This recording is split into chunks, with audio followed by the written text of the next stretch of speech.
Susan, and today I want to compare homemade clay to polymer clay. One of these bracelets is homemade clay and one of them is polymer clay. And which is which? Hard to guess, isn't it? Well, I've been a polymer clay artist for over 30 years. I've only worked with polymer clay. I've been curious about this recipe that I've seen online that's similar to polymer clay, and I want to see how it stacks up. And I felt the only way to really know is to try it. I've made the most popular clay recipe on the web, and I have seen beautiful things done with this clay. But is it similar to polymer clay? Let's see. Now, what are the ingredients for homemade clay? It's really basic and really inexpensive and simple. A cup of cornstarch, a cup of white glue, 2 tablespoons of white vinegar or lime juice, and that is basically to keep it from molding, because if it gets warm or anything, this will naturally get moldy, and that is your anti-molding agent. You can use baby oil or cooking oil. Baby oil smells nicer. Didn't make a difference. I tried both. And the optional, if you wanted white clay, is to add a teaspoon of white paint to your mix. I preferred it natural, and the natural color is what really gave this clay. The name is porcelain clay, and the reason it's called porcelain clay is because once it's dry, it resembles fine porcelain. These are just some little roses I created. There's 2 methods of making this clay.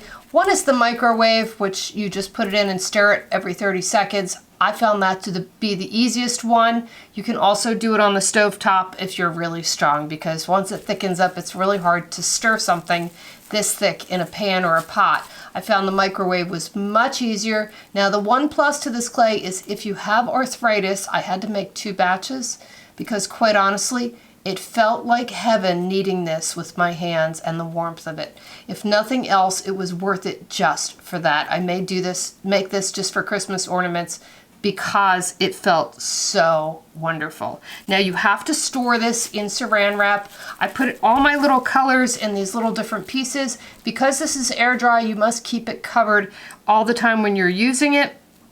And the Ziploc bag that I keep it in, I put just a wet baby wipe and keep it wet so it stays moist and doesn't dry out. It will last, everyone says, about 3 months. I was curious about this clay because I add a lot of glitter to my polymer clay. This is just Dollar Tree glitter, you know, it comes in all these different shades and colors. How would it work with this homemade clay? And here I've added it. You can see the result of that.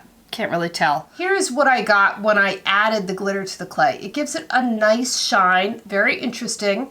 Not a whole lot of glitter that you're gonna go, oh my gosh, it's glitter clay.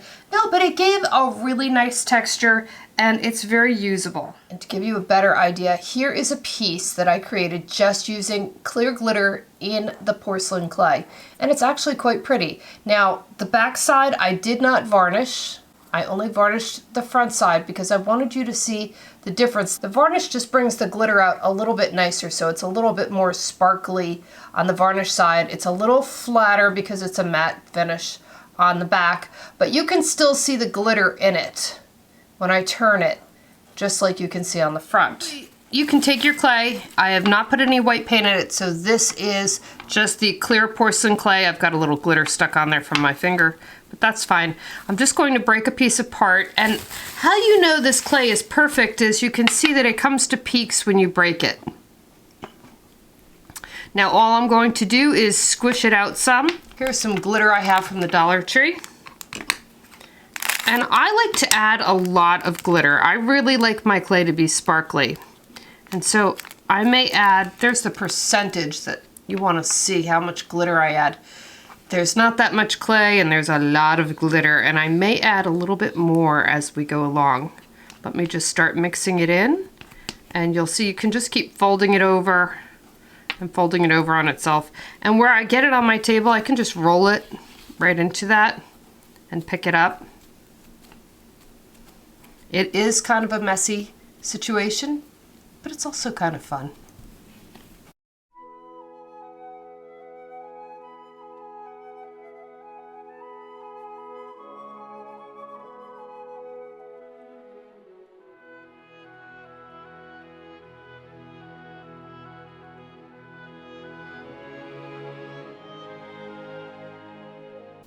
Now, if your clay seems a little sticky like mine is, just take a little cornstarch and that will help quite a bit. And it looks like I have way too much cornstarch, but actually It will just absorb this all up. You will be amazed. And I feel like I could use a little bit more glitter because I like a lot of glitter, like I said, but you can put as much in as makes you happy. And I'm just going to push this into the clay and keep folding until I get it all mixed in.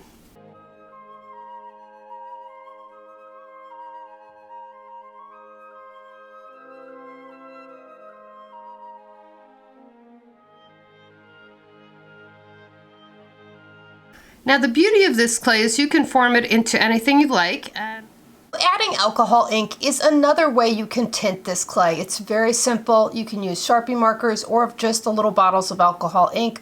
I tried to use as much color in the clay here to get it as intense as possible, just to see the results that I could get, and they were quite beautiful, but you could go much lighter with this if you'd like. The other thing you can add to your clay is alcohol inks. It keeps your transparent clay with a transparent look. Now that does not mean you can see through it like colored glass, but it gives a different effect than the opaque clay.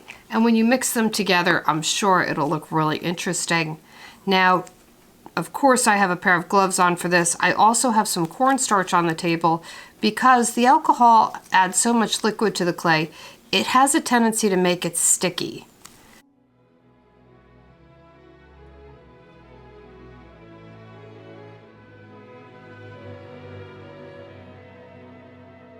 Now I have found with some of the colors, no matter how much you add, the color just gets saturated and that's as far as it will go. So it only goes so far with the alcohol inks. The other thing you could use if you like is, oops, Sharpie markers do the same thing if you want to draw all over the clay. I find this to be faster, so more my preference, but whatever you have really is the same thing.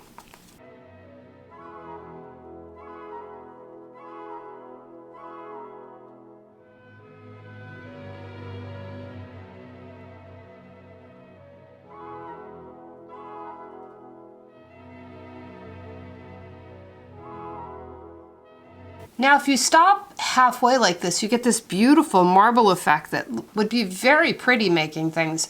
So really to think about whether you want to mix it thoroughly or just leave it half and half. I added glitter with alcohol ink and that came out giving me a little bit more intense color with a little bit of sparkle to it. Let me move the plate around so you can see it a little bit. And then the other thing, if you wanted to create like a pearl type of clay, is just mica powder. These were just this was an inexpensive eyeshadow from the Dollar Tree, and this was just some white mica powder that I just wanted to see what it would do with this porcelain clay, and it's quite pretty. You can also add acrylic paint to this clay, which will give it a colored clay very similar to polymer clay. This is the black clay that I've just rubbed a little gold paint with my finger on top just to show you how you can get a very similar type effect as you would with polymer clay. Now mixing paint into the clay works great, keeps it opaque, but it is messy. That's why I have a pair of gloves on. And you can get basically any color paint. Your clay will turn that color. I'm just going to mix this in a little bit at a time. And I'm also going to take a little bit of cornstarch and just put it down so that if this gets too sticky, because the paint has a tendency to make the clay very moist, and you may need to thicken it up a little, and the cornstarch does the trick.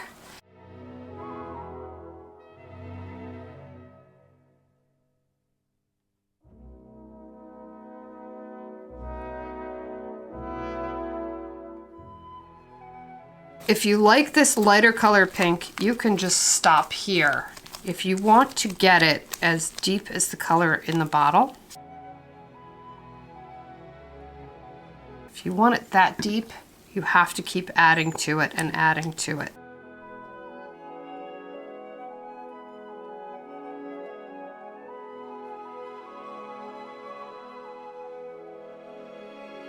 And you can see we've gotten pretty close to that color. Now I have all these small amounts of clay. You can't work with a lot of clay at a time. When you're working with this porcelain clay, it will dry out. You have to work with small amounts, and it's not as strong as polymer, so I can't make like one big long snake. So I'm just making these little snakes, and I'm just doing it so that I get this randomly mixed. I can't chop this because it sticks to a blade. It's got very different texture to it. And I find that if I make it into these little snakes, it's easier to mix it. And now I just put it all together and twist it. And this will help blend my colors. You can see already how much prettier that looks. And let me move that to the middle. Now this clay is more fluffy and light.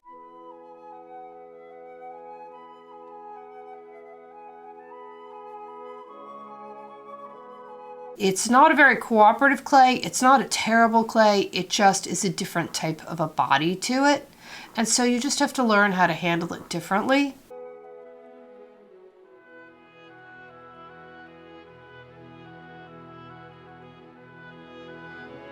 And I'm just continuing to twist this so I get this beautiful little blend. I don't want this to have a lot of blobs of color. I want it to have twists of color so it's a very delicate mix. And you can see how as I'm mixing this, it is getting more of a blend to it.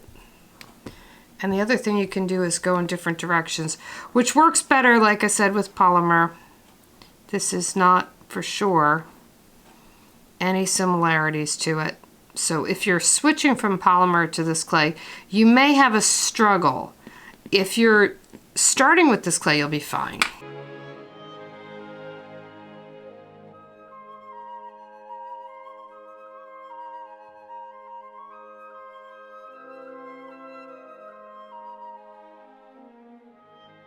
And this is a homemade Mark Suit tool. This is 10 millimeters in between. And it will just mark the spots where I should cut it. Now, unlike polymer clay, I find using a blade with this is an absolute nightmare. But what I find works great is just a simple scissor. I find cutting this clay with a scissor works fantastic. With a blade, it sticks and blobs up all over the blade. And here I have a baby wipe. It's got some gold paint on it from when I was working, but that's fine. It'll just keep it moist. Now, porcelain clay does not twist and turn the same way the polymer clay does, that I can just roll it on the table and create a lentil. So what I have to do is twist the top of it in my hand and create my own spiral, and twist the other end to create a spiral. Then squish it down, and you can see I sort of get a spiral on that end and sort of on this end.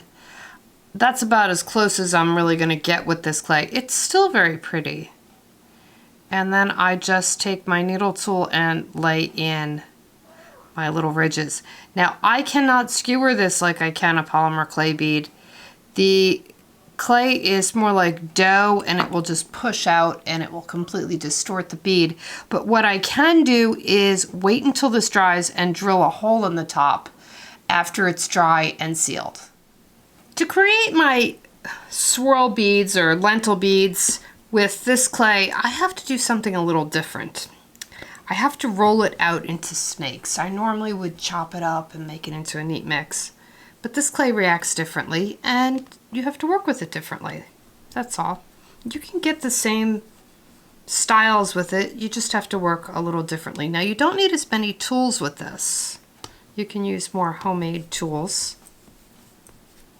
But this clay is very, very soft. And so it doesn't hold itself even in a snake like the polymer clay does. This would be much more even. But it doesn't mean it's unworkable, it's just different. Now for the smaller colors, I'm just making a longer, smaller snake so that I have that different amount.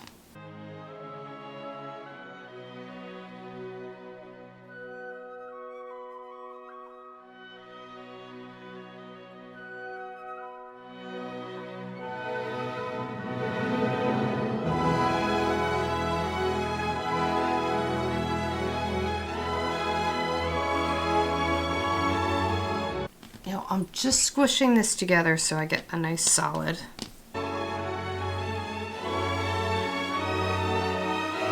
And I'm just going to twist it a little. This way I can get the colors to blend nicer. The more intricately they blend, the more interesting this looks. And now I'm just going to fold it into a 3 and twist it onto itself. This way I get a nice blend of these colors.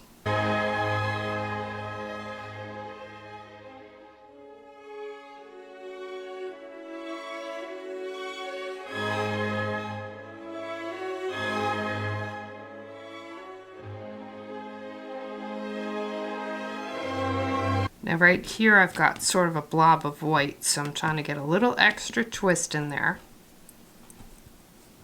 And I'm just going to take this down and make it into a longer snake. And then I can measure this just the same as I would as my polymer clay. I have a Mark-Sit tool here. This is 10 millimeters. And I'm just going to mark it out like this. Now these beads are all going to be an approximate size. They don't have to be all the same. I just like a similar size. Now, unlike my blade with my polymer clay, I just cut this with a scissor. I find my blade to just stick to the clay and make a big mess, but the scissor doesn't, oddly. And what I will do is take a baby wipe and just cover this, or use some saran wrap and cover this, just to keep it moist so it doesn't get crusty while I make the other ones. So by the time I get to the end, my clay isn't dried out, because air dry clay has a different reaction. Polymer clay you can leave out for years and be fine, but air dry clay is very, very sensitive, so this will definitely dry out. Now to keep it from drying up while I work with it, I'm just going to take a baby wipe and just cover it. Now, the way I create my spirals, I cannot do my lentils how I roll them against the table. This clay will not grab to the table, so it will not twist and create that spiral. So what I do instead is I create this point and I twist it. And on the other end, I do the exact same thing. I create this point and I twist it. And now when I squish it down,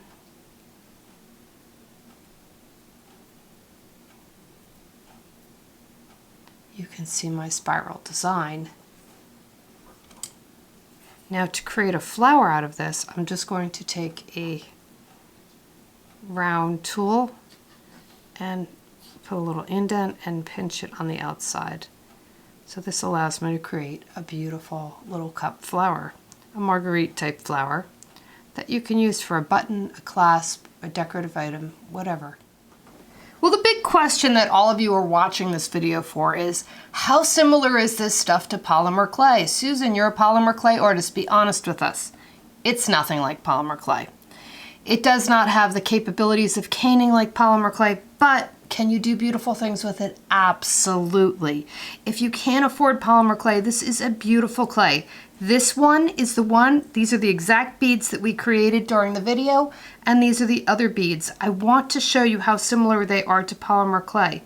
However, polymer clay does not change in size. This clay will shrink 20% after you create your product, and it will get a little bit more intense in color. So these were the same size, well, more of a similar size, and they shrunk down to being much smaller. There were larger beads like this, and they shrunk down to being smaller. Is that good? It's fine if you're doing beads. It's really not a big deal. I don't mind smaller beads. If you want them larger, make larger beads next time. It's still a beautiful, beautiful bracelet. I see nothing wrong with this product. It's just not for me because I live in humid Florida. Rather than taking 24 hours, which it takes in the rest of the part of the country, it took 5 days for these to dry. That was one of my biggest hang-ups. I'm used to throwing this in the oven for a half hour and I can work on my film. I don't think I could do very many videos with this other clay just because of the time constraint for me. It's just too difficult where, like I said, I like to get moving on my videos and I'd rather spend the time editing and thinking of other things I can do.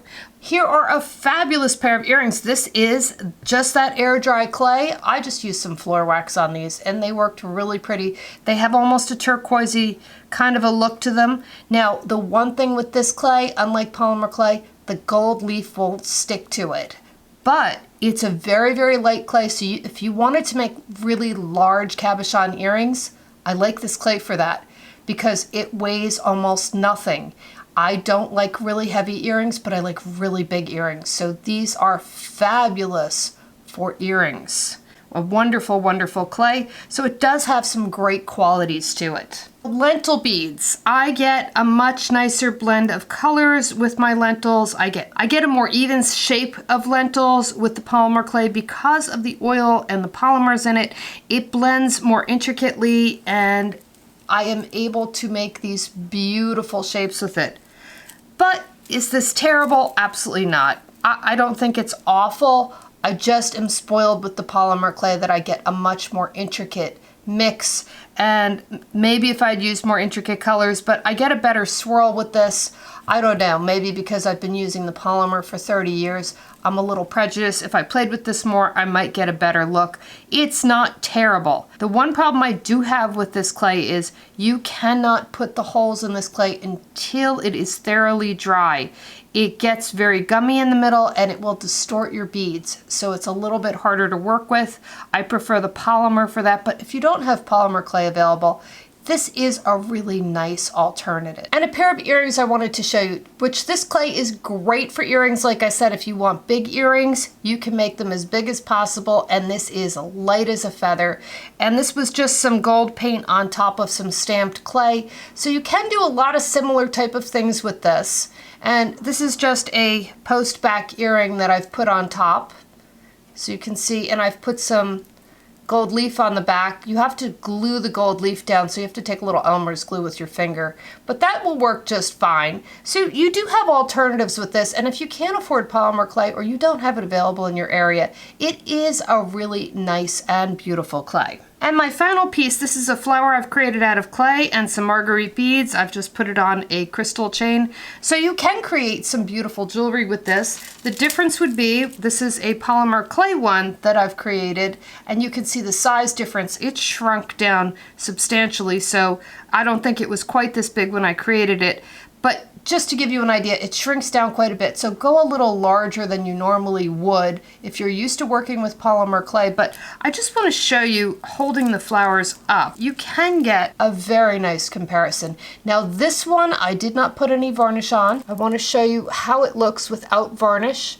It has a very pretty matte finish, just like polymer clay. And the beads are all that same homemade clay, so you can get some similar effects with this. No, you cannot cane with this clay. You cannot get really detailed Natasha beads with this clay. You cannot cut this clay with a blade. So there's a lot of differences with this clay, but is it an alternative if you can't afford polymer clay or you don't have polymer clay in your area? Yes. I have seen some wonderful artists. I'll link below the artists that I thought were two of the best artists that have fabulous tutorials with this clay. So you can really get some ideas and go further with it, because I really more specialize in polymer clay. But many people ask me the same question. I can't afford polymer clay. I can't find it in my area. Is this an alternative clay, or is it a waste of my time and money? I don't think it's a waste of time and money. I think it's a nice product. If you're looking to do caning and create things that you can do with polymer clay, you're going to have to invest in polymer clay. If you just want to play with clay and see what you can create, it's a nice clay. It depends. If you just want to try clay and start out, this is a very small investment, more time than money. Try it. If you love it, move on to polymer clay. If it's not for you, you didn't invest much. So I hope you enjoyed that comparison. I hope you have lots of fun with clay, and thanks for watching.